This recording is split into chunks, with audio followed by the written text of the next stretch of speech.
നമസ്കാരം, ഏവർക്കും post market റിപ്പോർട്ട്സുകളിലേക്ക് സ്വാഗതം. ഇന്ന് മാർച്ച് 13, 2026 വെള്ളി.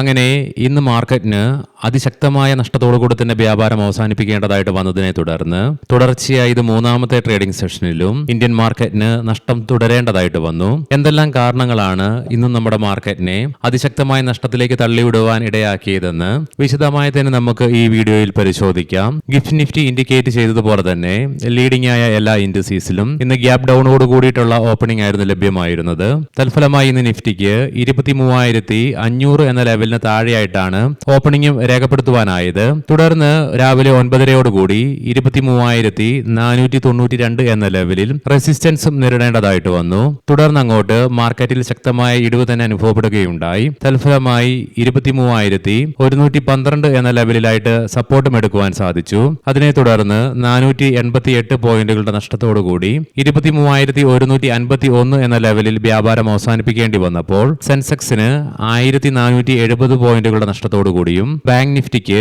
1,343 പോയിന്റുകളുടെ നഷ്ടത്തോടുകൂടിയും വ്യാപാരം അവസാനിപ്പിക്കേണ്ടതായിട്ടും വന്നു. മാത്രമല്ല ഇന്ന് NSEയുടെ അഡ്വാൻസ് ഡിക്ലൈൻ റേഷ്യോയിൽ ആകെ 429 സ്റ്റോക്കുകൾക്ക് മാത്രമേ നേട്ടത്തോടുകൂടി വ്യാപാരം അവസാനിപ്പിക്കുവാനായുള്ളൂ. അതേസമയം 2,541 സ്റ്റോക്കുകൾക്ക് നഷ്ടത്തോടുകൂടിയും വ്യാപാരം അവസാനിപ്പിക്കേണ്ടതായിട്ട് വന്നു.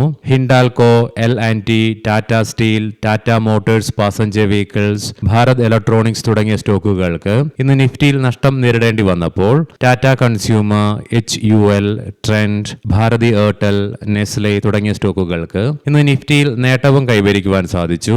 ഇന്ന് എല്ലാ മേഖലകൾക്കും തന്നെ നഷ്ടത്തോടുകൂടി തന്നെ വ്യാപാരം അവസാനിപ്പിക്കേണ്ടതായിട്ടും വന്നു. Oil and gas, auto, banks, reality, metal, media, pharma തുടങ്ങിയ മേഖലകൾക്ക് 1% മുതൽ 3% നഷ്ടവും നേരിടേണ്ടതായിട്ട് വന്നു. ബെഞ്ച്മാർക്ക് ഇൻഡിസീസിനെ പോലെ തന്നെ ബോർഡർ മാർക്കറ്റ്സുകൾക്കും ശക്തമായ ഇടിവ് നേരിടേണ്ടി വന്നതിനെ തുടർന്ന് നിഫ്റ്റി മിഡ് ക്യാപ്പിനും സ്മോൾ ക്യാപ്പിനും 2% നഷ്ടവും ഇന്ന് സംഭവിച്ചു. ഇന്ത്യൻ രൂപയ്ക്ക് വീണ്ടും ചരിത്രത്തിലാദ്യമായിട്ട് 92.45 ഇന്ന് താഴ്ന്ന നിലയിലായിട്ട് വ്യാപാരം അവസാനിപ്പിക്കേണ്ടതായിട്ടും വന്നു. ഇതിനെ തുടർന്ന് 26 പൈസയുടെ നഷ്ടമാണ് $ഡോളറിനെതിരെ ഇന്ത്യൻ രൂപയ്ക്ക് ഇന്ന് നേരിടേണ്ടതായിട്ടും വരികയും ചെയ്തത്.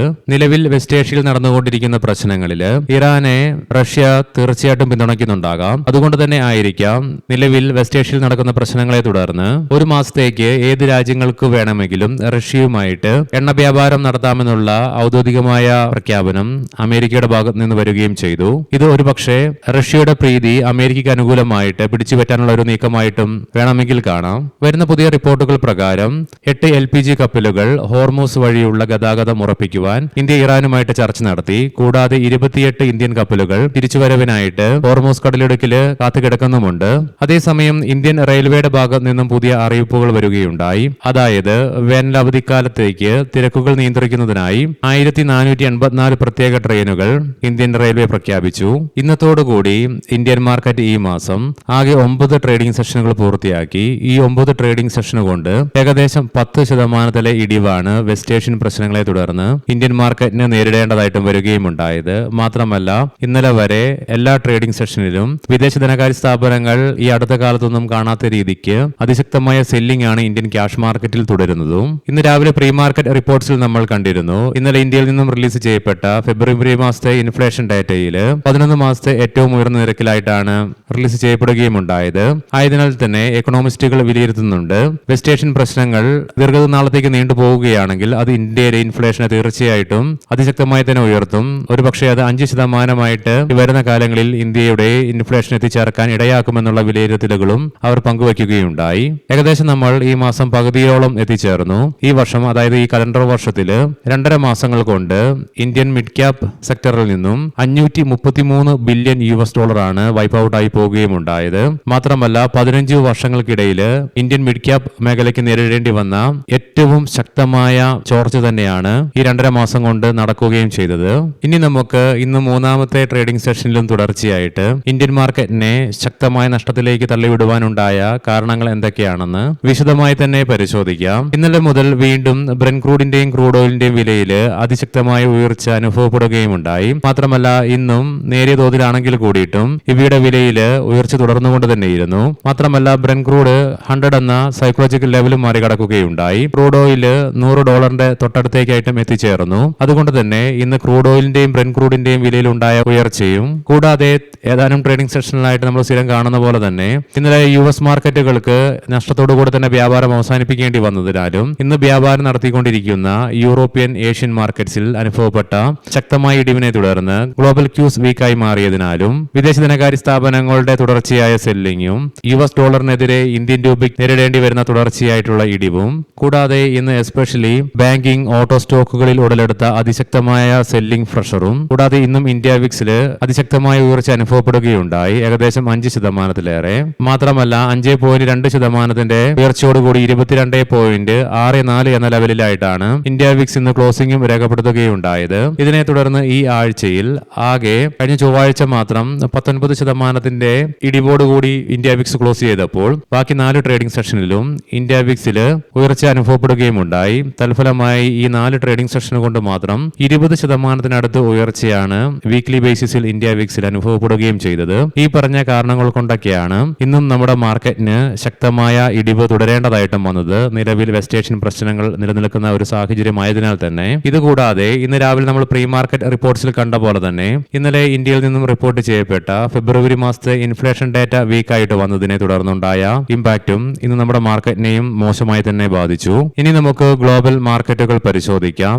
നിലവിൽ യുഎസിലെ ഡോ ജോൺസ് ഫ്യൂച്ചർ രാവിലെ ഉണ്ടായിരുന്ന പകുതിയോളം നേട്ടം ചോർന്നു പോയിക്കൊണ്ട് 0.5% നേട്ടത്തോടുകൂടി അഥവാ 110 പോയിന്റുകളുടെ നേട്ടത്തിലാണ് വ്യാപാരം നടത്തിക്കൊണ്ടിരിക്കുന്നത്.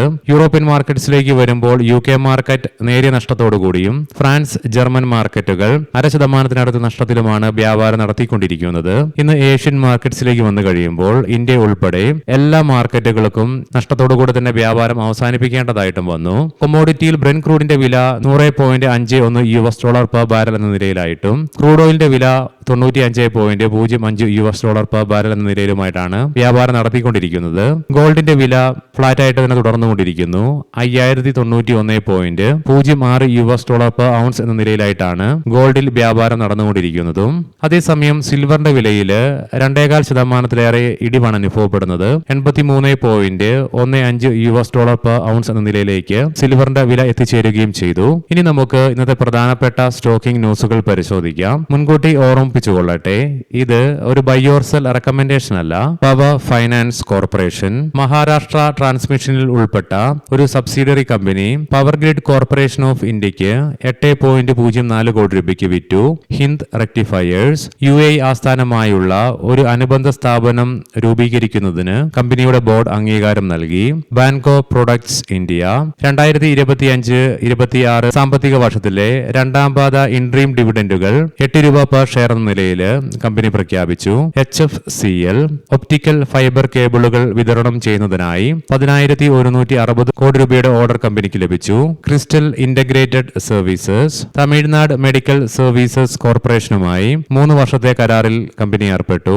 കാപ്ലിൻ പോയിന്റ് ലബോറട്ടറീസ് കമ്പനിയുടെ ഉപസ്ഥാപനമായ കാപ്പിലിൻ സ്റ്റെറിലിസിസ് ലിമിറ്റഡ് വഴി പൊട്ടാസ്യം ഫോസ്ഫേറ്റ് കുത്തിവയ്പ്പിന് US FDA നിന്നും കമ്പനിക്ക് അംഗീകാരം ലഭിച്ചു. SSMD അഗ്രോടെക് ഇന്ത്യ നാംകീൻ അഥവാ എണ്ണയിൽ വറുത്ത പലഹാരങ്ങൾക്കായിട്ടുള്ള പ്ലാന്റിന്റെ ആദ്യഘട്ടം കമ്പനി പൂർത്തീകരിച്ചു. ഏവർക്കും നല്ല ഒരു വീക്കെൻഡ് ആശംസിക്കുന്നു. ഞായറാഴ്ച വൈകുന്നേരം മാർക്കറ്റ് ഔട്ട്ലുക്ക് വീഡിയോയുമായി കണ്ടുമുട്ടാം. നന്ദി, നമസ്കാരം.